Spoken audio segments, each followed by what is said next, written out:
તમે એકવાર બાઇક ચલાવીને ચાલો, એક્ટિવા લઈને, જો તમારા મણકા ન ભાંગે તો સર્વ સોસાયટીવાળા ઓબ્જેક્શન નહીં ઉઠાવે.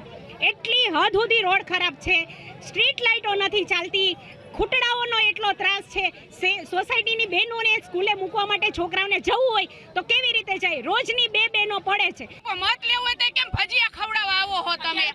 અમારે ભજીયા નથી ખાવા, ઈ ભજીયાના રોડ થઈ જશે. અમારે રોડ કરવા, અમારે ભજીયા નથી ખાવા કે એનું કોઈ વસ્તુ નથી જોતી. અમારે રસ્તાનું કઈ કરો ત્યાં સુધી અમે રોડ ઉપર જ ઉભા રહેવાના છીએ. જ્યારે કામ ચાલુ થશે ત્યારે અમે ઘરે જાશું.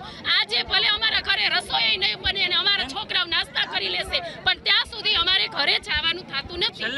જે પણ ગ્રીવન્સીસ છે, આપણી જે પણ સમસ્યાઓ છે, તમામ જેન્યુઇન છે, પરંતુ એને એક્સપ્રેસ કરવાનું જે એટલે આપણે એને જે રજૂઆત કરવાનો જે રીત છે કે જે તરીકો છે